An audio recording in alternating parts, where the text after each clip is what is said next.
welcome to our first podcast. I'm here with Laura Jiménez. Hi. Did I say that right? Jiménez, yes, that's Okay, right. yeah, sorry, like my pronunciation. It's fine, it's a is Hispanic shit. name. Laura is from the Caustic Minds. Me and her have a bit of history together. We've played in Parallel Lines together. Yeah. And some other awesome projects as well. So I don't know. I know Laura pretty well. Or I would say pretty good friends, right? Yeah, we've had a history of a lot of things happening. Musical projects, drama, barbecues. Very fun ones. Yeah. And we also played together at some certain concerts. You with the Caustic Yeah. Minds and me with Brooks Orion. Yeah. So I want to talk a bit about Caustic Minds because that's your main project right now. Yeah. You guys have an EP out, right? Yeah, we just released it this last summer. I think it was in June or something like that. Yeah. I think it was. You should know. Yeah. Well, I don't remember. Like it happened so fast that I was just like, what? So yeah, it's released. It was released on June. It's a EP. Just consists of 5 songs. If you haven't heard it, it's like in Spotify. If you want to buy it, Bandcamp, that would be amazing. Yeah, buy their stuff. It's very important. We're struggling musicians. Support your local artist is very, very important, and most important, go to their shows. Even if it's just a friend, just go, please. We struggle. And tell your friends about it. It's very important. We don't earn enough money. And that's what the subject is going to be about. We're going to talk about struggling musicians here in Berlin. Because you are a very struggling musician. I can... that would be... Now, how's your EP called, by the way? The EP is called Black Oil for a Soul. We just extracted this piece of lyrics from one of the singles we released, which was called Destroyer, and we decided to put it on the cover, and it looks cool. If you can look it up in Spotify, you can see the cover is amazing. The artwork was actually done by this Instagram artist called Moriseta, and she she does these collages of Photoshop, and it's all very trippy. For sure, you can look it up, or maybe Gunnar is gonna leave like a link or something, whatever. I'm not going to do that. Well, whatever. You can look it up. Maybe. You can look it up. I don't support the local artists. Take them down. Yeah. So it sounds very political though. The Black Oil for Souls. Is that? Nah. Is it not? What? I was hoping it's like against America with their oil wars or something. No. I mean, you can interpret it whatever way you want to. But the thing is, it was extracted from this song called Destroyer, and the song is about a deadly woman. A deadly woman. Yeah. It's a woman that it's more like a part machine. She's cold-hearted. That's cool. Yeah, and she's just focused on her target. It might be somebody that she has to kill. It might be, I don't know, she has to land the job. I don't know, whatever you want to interpret it as. But she is just like a focused woman on what she wants, and she's gonna go get it, no matter what. She's a go-getter. She's a go-getter. Yeah. Nice. You know what? Let's just jump straight into the topic. Yes. So, what about labels? Okay, labels. Well, it's very hard to land on one as a starting musician. Like, you need to be a real big talent.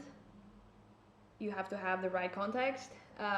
You need to have the right attitude as well. The right presentation, the right EPK. Just to fit in what they are looking for. Yeah, but why do you even want to be on a label? That's the thing. Like a lot of, you can just start your own label, but of course that also is another layer. That's fucking hard. Yeah, that's another layer of like wanting to be a musician inside the industry. But I don't think for myself, we're not focusing on getting a label as soon as possible. No, but honestly, this is my personal opinion. I might be wrong. I have no numbers to support this, but I don't think anyone should go to a label. I hear a lot of negativity that they're just trying to screw over people. Like you get a most loan. likely people don't read the like when they sign contracts, they don't read fully the whole thing, because when you read through contracts, it's so boring, and then like it's almost makes your head spin of like terms that are repeating each other. People don't really read in between the lines or the tiny lettering, and then they get into these deals that are like, I don't know, 5 years, and then you have to write like in those 5 years 5 different albums or more, and then what if you want to do something different, and then you only have exclusivity signed to this label and you cannot do shit for yourself. People really do that? That's stupid. Well, like Read your contracts, people. Yeah, Very a lot important. of famous people have gone through that shithole in the past. Like, all the fucking drama that happened with 30 Seconds to Mars when they tried to. What happened with 30 Seconds to Mars? They tried to break out of a contract. I think with Universal. Don't remember. I watched the whole document. There's a whole documentary about it. You go watch it. I don't have a lot of straight facts, but basically they signed up for like 8 years, I think. But they wanted to be out of the contract already because they wanted to do music by themselves, like their own thing. Yeah. So they went into a lawsuit. That I think in the end they won. I don't remember. Just go watch it. It's very interesting, and it also gives another perspective on what it is to be like on that side of the industry. How is it called, by the way, the documentary? I mean, I heard a lot of good words about it. I don't remember, but it was recorded just the same time as they were recording their album This Is War. Yeah. Because it was just like a war declared against the label This Is War. Yeah. I think it was 2010, around that time. So wait, let me Google that shit right now. Google is the tool of the future. But yeah, I mean, Google's evil, man. Like, I don't know. Like, I would not want. It is Google. kind of I evil. don't want it to be the tool of the It future. is kind of evil, maybe.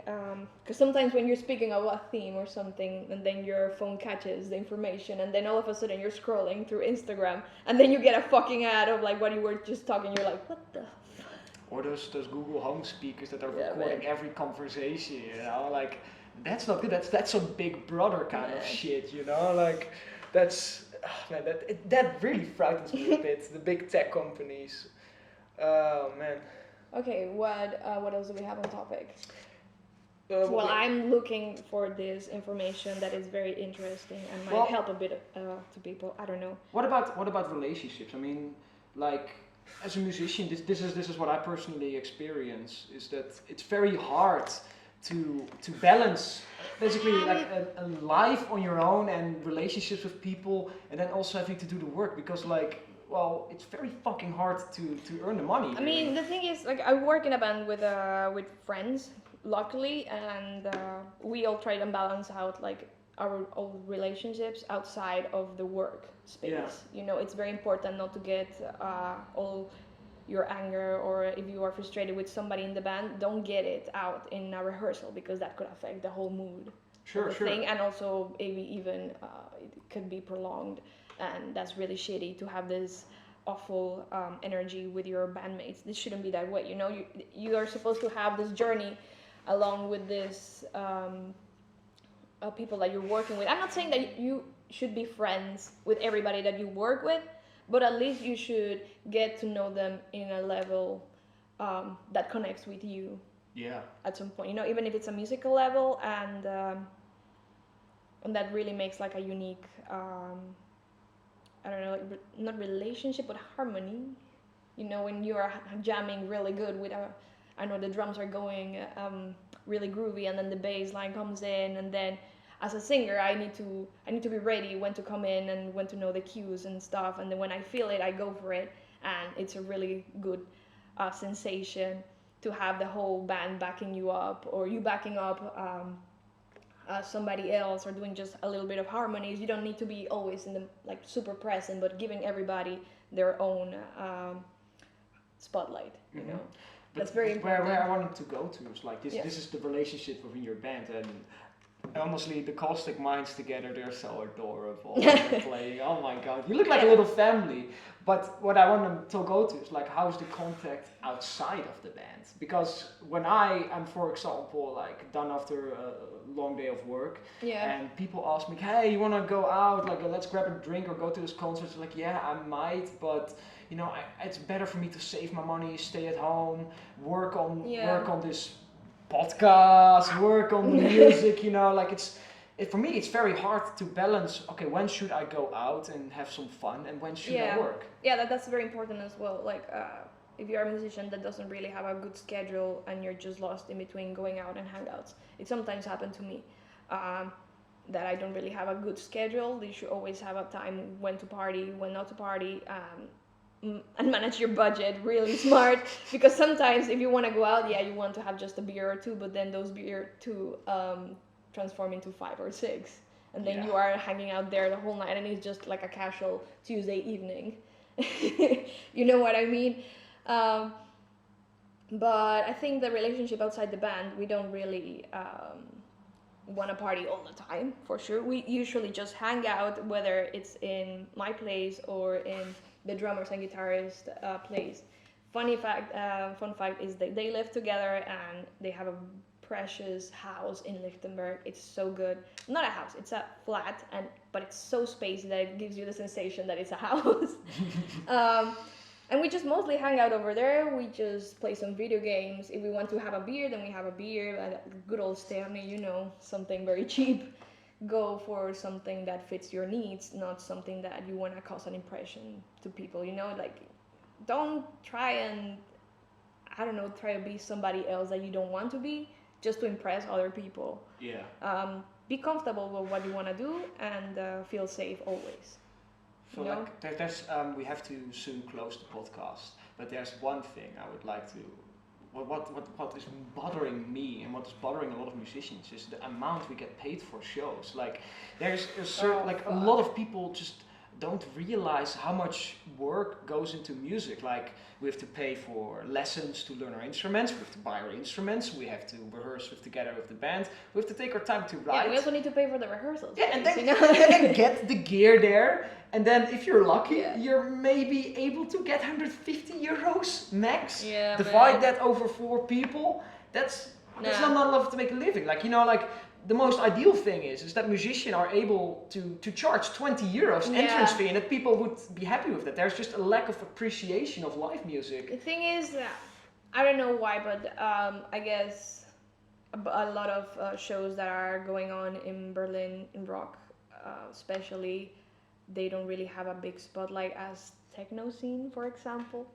And maybe the shows have become a little too tedious or too the same, but I don't know, if I go to a techno club, the music all sounds the same, and still a lot of people go, but that's because they want to be fucked up, they want to feel everything, it's a very different genre to rock. But then there's a different sensation to see somebody play live and actually give you a good show, a good feel show, that they interact with you and look at you, and then they're like, yeah, come sing with me, and somebody bring me a beer, really want to wow people. You need that wow factor to actually get people to your show. Mm-hmm. Because sometimes it's fine to have an acoustic sesh or just open mic and just jam it out, but only your musician friends will appreciate, not the outside people. Yeah. And that's the thing that I feel like I'm lacking of a lot here in Berlin. If I don't go specifically to places that they just have a rock audience, people won't give a shit. If I go to Rocket Stage, for example, that stage is super cool. The people in there receive you super nice every Thursday. And we have really good response. We only had one show in there around May. And more people want to follow us up, and we wanted to play more over there. But we only got paid $100, and then you start thinking, why do we only get paid this shit? That's not enough to make a living. Even if you most realistically, you can only probably play 8 shows per month, because most of the people only go out in the weekends. Yeah, but also a lot of venues tells you not to play in the same week as a show, because they want to have space in between so people can go see you. Yeah, I understand that, but also we need to do a living out of it. Can I ask you for a closing statement? Is there one thing you want to say to the audience, promote, tell the people, advise the people? I guess we already promoted my band, my project a lot, and myself. But one thing that is very important is for musicians to just keep your head up. Don't let your guard down. Just stay open for opportunities. Grab onto them. Meet new people. Don't be afraid of being yourself. Even don't impress people. Please don't. Always be unique. Be yourself, and I think everything will flow right in. Laura, I want to thank you. I really want to thank you to be part of this podcast. This was a lot of fun. Yeah, I want to come back again soon. Yeah, of course. We will talk later. Guys, tune in next week for a new podcast. Tune in, guys. He's a talker. Aw, thank you. I appreciate. Yeah, very interesting topics ahead, I guess. And well, yeah, stay tuned for more if you want to see this guy all suited up. Bye.